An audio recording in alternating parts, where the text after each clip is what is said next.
Senang sekali bisa bertemu kalian kembali melalui video pembelajaran ini. Sudah siap belajar bersamaku?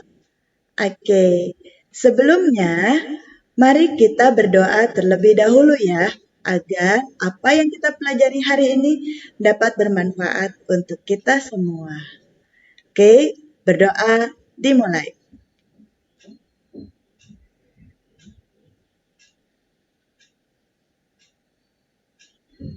Baiklah, selesai. Oke, sebelumnya, pernahkah kalian mendengar tentang sebuah cerita biografi tokoh-tokoh terkenal yang pernah hidup di masa lalu, tokoh-tokoh yang pernah memperjuangkan kemerdekaan negara kita, atau pemimpin-pemimpin nasional kita? Coba sebutkan salah satu dari tokoh yang kamu kenal. Pernahkah kamu membaca tentang kisah mereka? Apa sajakah pesan moral yang kamu dapatkan dari cerita yang pernah kamu baca tersebut?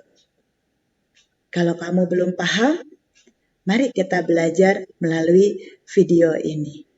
Sebelumnya, jangan lupa like and subscribe ya. Inilah dia materi kita.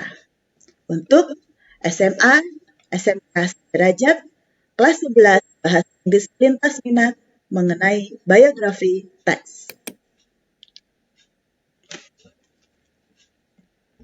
Oke, sebelum kita belajar, ada baiknya kita mengetahui dulu apa sih tujuan pembelajaran kita. Oke, tujuan pembelajaran kita adalah peserta didik dapat membedakan fungsi sosial, struktur teks, dan unsur kebahasaan beberapa teks biografi lisan dan tulis dengan memberi dan meminta informasi sesuai dengan konteks penggunaannya. Dalam hal ini, kalian tidak hanya bisa membedakan ya, tetapi juga menemukan makna, sekaligus menganalisis apa aja sih unsur kebahasaan yang digunakan dalam membuat biografi teks. Oke. Yang kedua, peserta didik dapat menyusun teks biografi lisan dan tulis pendek dan sederhana dengan memperhatikan fungsi sosial, struktur teks, dan unsur kebahasaan secara benar dan sesuai konteks. Untuk bagian ini, kalian minimal dapat menyusun kembali teks biografi lisan dan tulis yang disampaikan secara acak menjadi sebuah paragraf yang padu dan koheren. Atau bisa juga kalian menyusun sendiri teks biografi dari orang-orang yang kalian anggap berjasa, baik bagi diri kalian pribadi maupun bagi lingkungan dan negara. Oke, sebelumnya mari kita pelajari terlebih dahulu apa yang dimaksud dengan biografi teks. Oke, secara terminologi, biografi berasal dari bahasa Yunani, yaitu bios dan graphein. Bios artinya live, graphein artinya written. Secara sederhana, biography is simply a bio that gives an account or detailed description about the life of a person. It entails basic facts such as childhood, education, career, relationship, family, and death. Biography is a literary genre that portrays the experiences of all these events occurred in the life of a person, mostly in a chronological order. Secara singkat, biografi ini berisi deskripsi atau gambaran yang rinci mengenai kehidupan seseorang. Nah, gambaran rinci ini berisi rangkuman dari perjalanan masa kecil dia, pendidikan, riwayat pekerjaan, hubungan yang pernah dijalani, lalu keluarga, hingga kematiannya. Biografi merupakan sebuah genre atau jenis tulisan yang berisi pengalaman-pengalaman seseorang yang terjadi dalam hidupnya dan ditulis berdasarkan chronological order atau kronologis waktu terjadinya. Okay. It provides a life story of a subject, highlighting different aspects of his or her life. Selain itu, selain dari yang disampaikan dalam definisi ini, biografi juga berisi cerita tentang subjek. Subjek ini adalah tokoh. Apa yang diceritakan? Yang diceritakan adalah highlighting different aspect of his or her life. Kita hanya menyoroti aspek-aspek tertentu saja.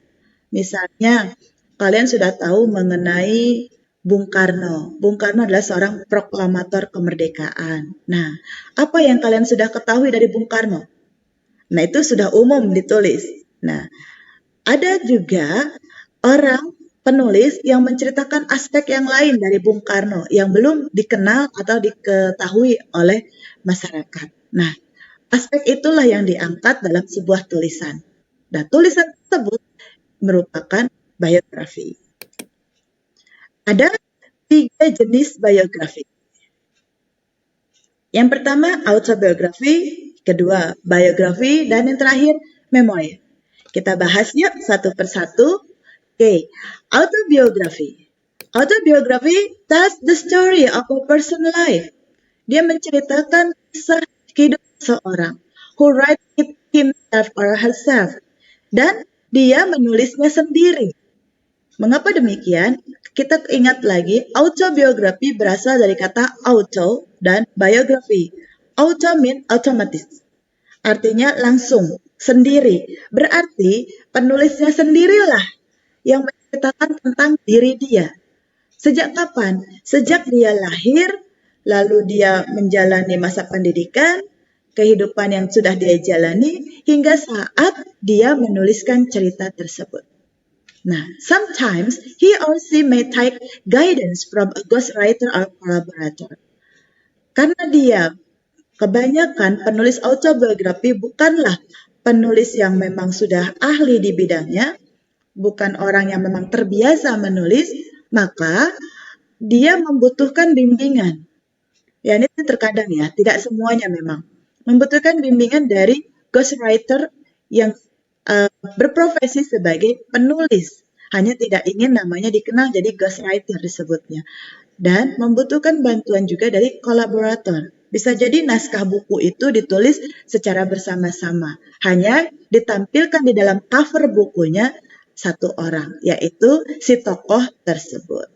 Sampai sini paham apa yang dimaksud dengan autobiografi? Yes, autobiography means the story of a writer himself. Okay, now, what is your story? Kalau kamu mendapatkan pertanyaan ini di kelas, apa sih cerita kamu? What is your story? What do you want to tell us? Apa yang ingin kamu katakan pada kami semua? Apa yang ingin kamu ceritakan? Bisakah kamu membuat cerita autobiografi mengenai dirimu sendiri? Good job. Kita bisa coba ya.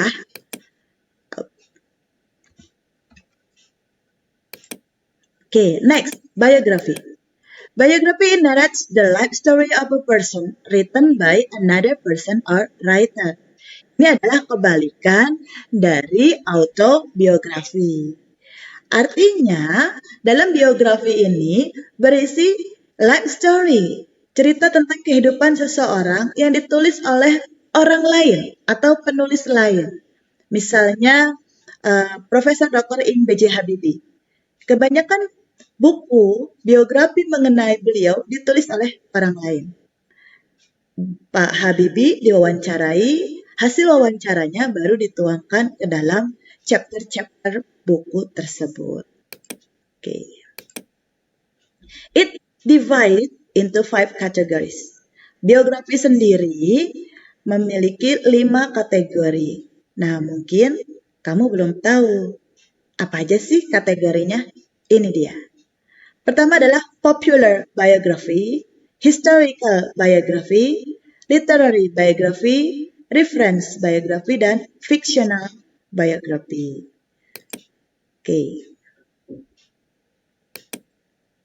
Memoir. Memoir narrates the details of a particular event or situation occurred in his or her lifetime. Memoir itu menceritakan detail tentang kegiatan atau kejadian tertentu yang terjadi dalam kehidupan seseorang. Jadi kalau memoir itu berisi tidak seluruh cerita mengenai si penulis atau si tokoh, ya. Bisa jadi hanya fragmen-fragmen hidupnya aja. Misalkan Nike Ardila. Nah, buku yang menceritakan Nike Ardila dalam bentuk memoir itu tidak menceritakan full dari lahirnya Nike Ardila, lalu kapan dia menjadi seorang penyanyi, kapan dia terkenal, hingga kemudian kecelakaan, dan terakhir ia meninggal. Tidak.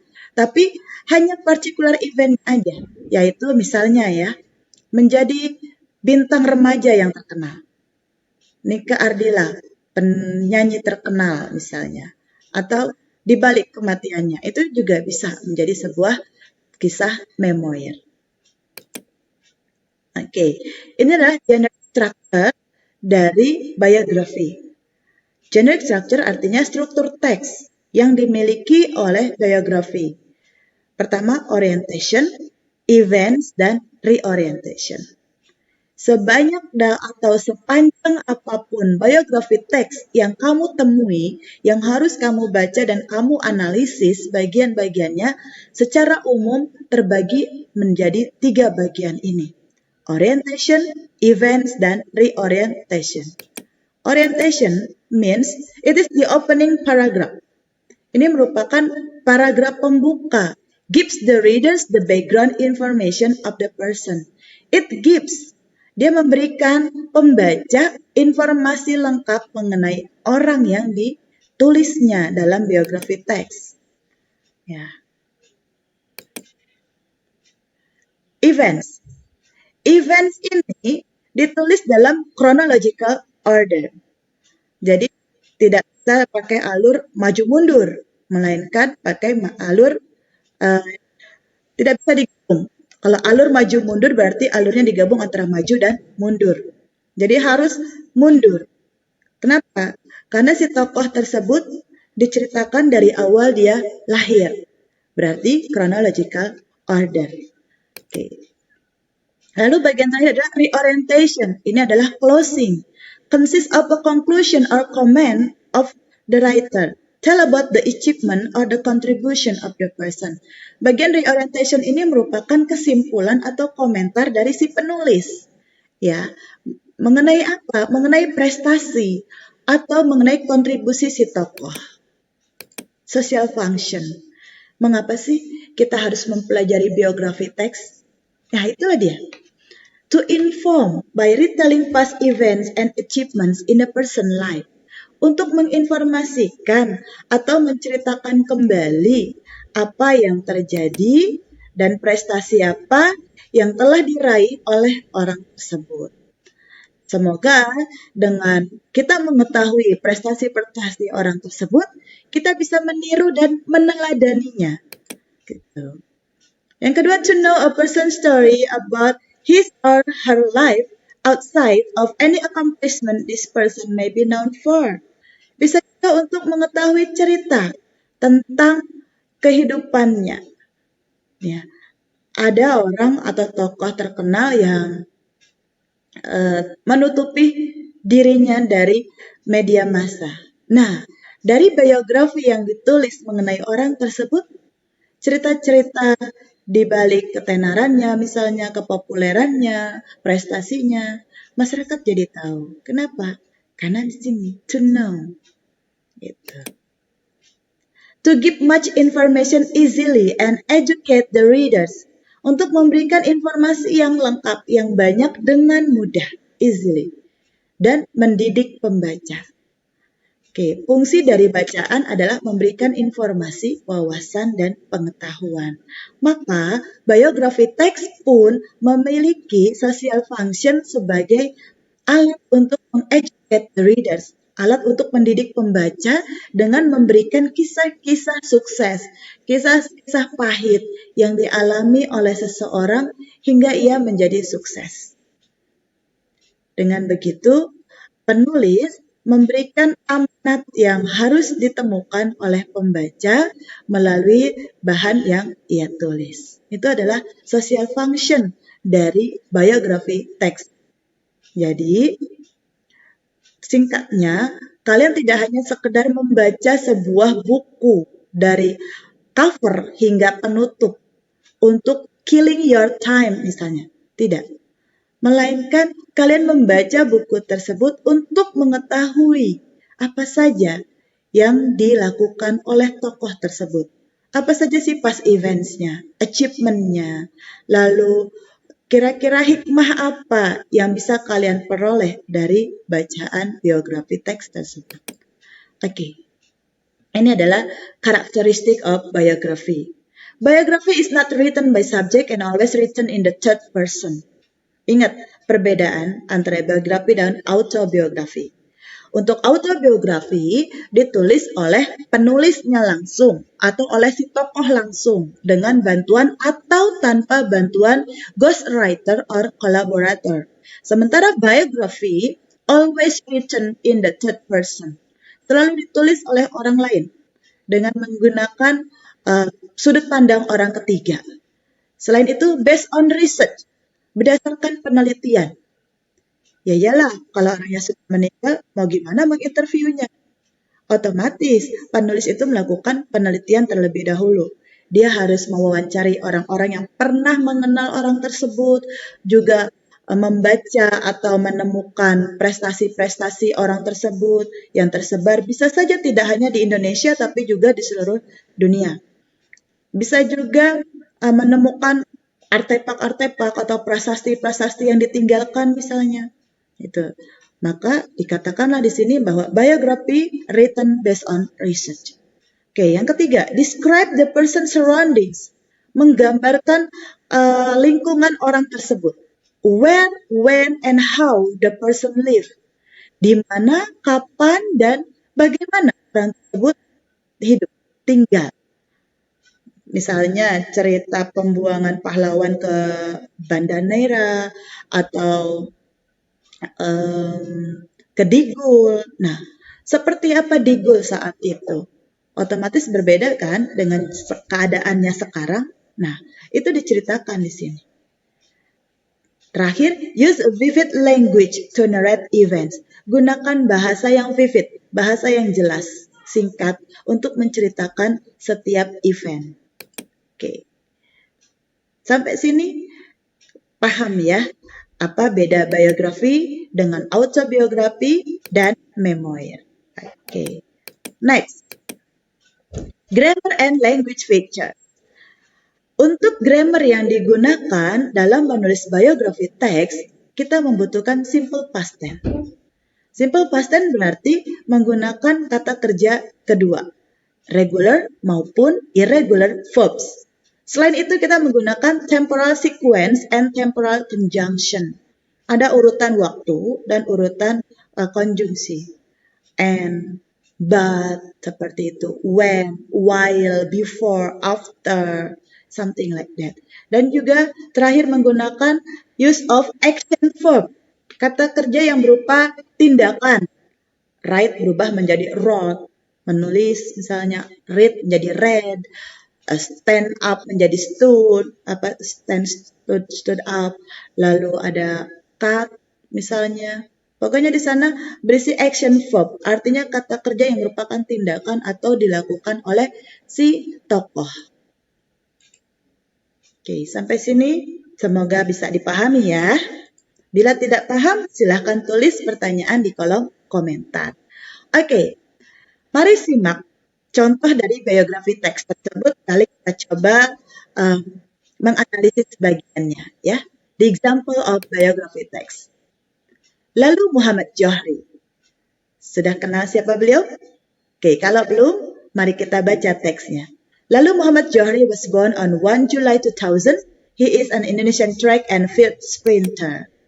Okay, next. Johri was born and raised in a small village of the North Lombok Regency on the eastern island of Lombok in a house made of wood and woven bamboo.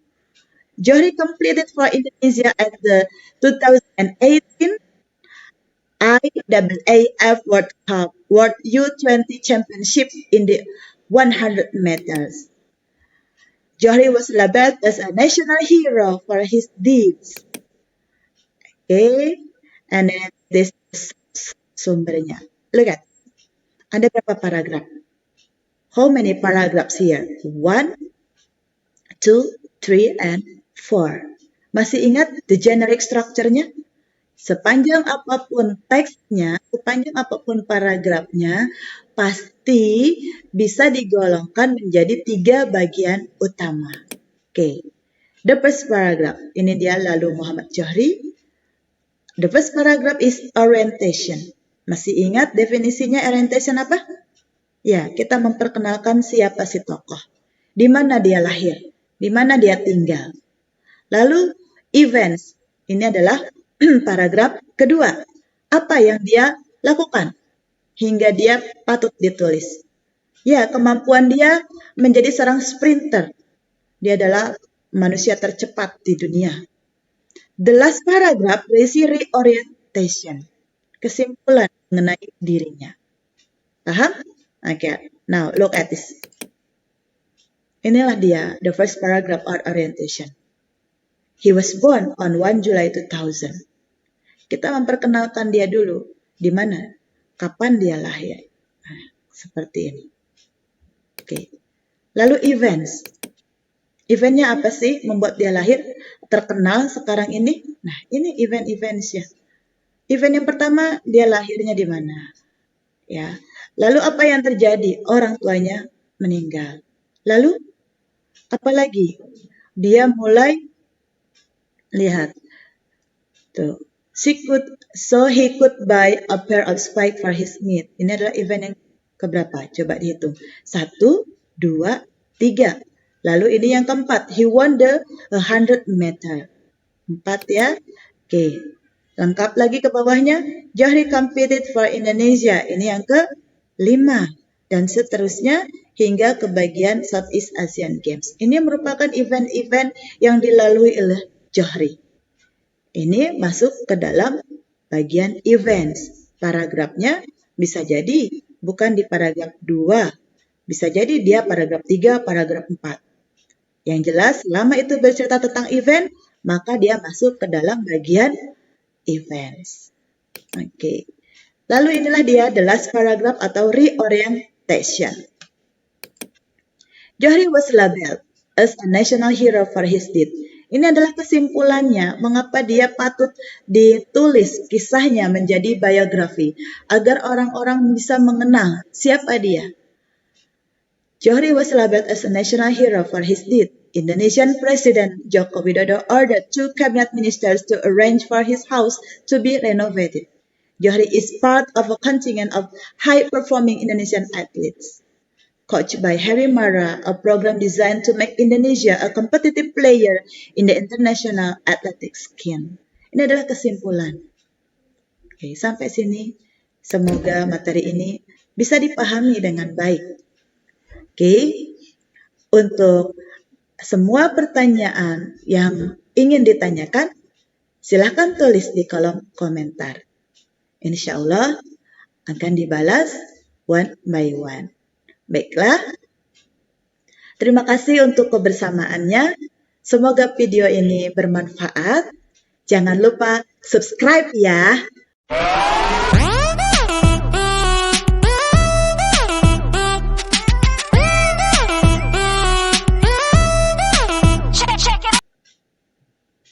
Oke, sampai sini tadi sudah pahamkah materi kita mengenai biografi teks? Kalau belum, yuk kita simak bagian chronological events used in biography text. Apa aja sih? Nah, inilah dia garis besar dari materi biografi tadi. Ada bagian born atau childhood.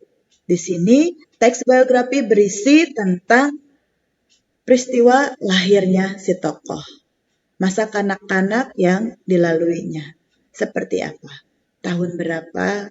Siapa saja yang terlibat, yang berpengaruh, yang merawat, dan sebagainya.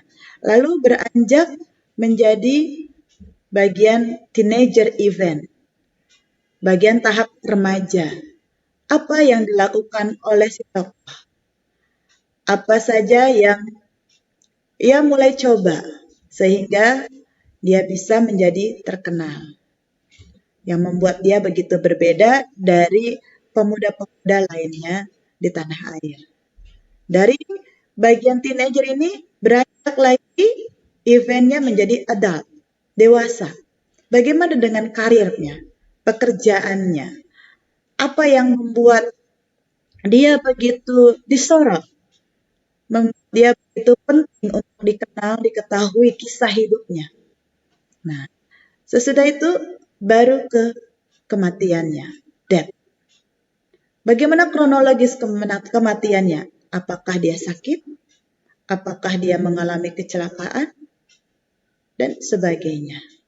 Rangkuman perjalanan 4 event besar ini ditulis menjadi sebuah biografi teks.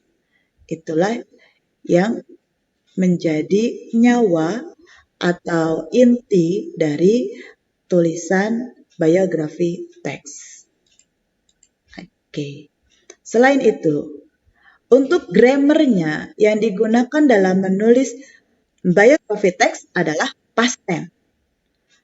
Berarti biografi teks dalam hal ini sama dengan recount teks. Mengapa?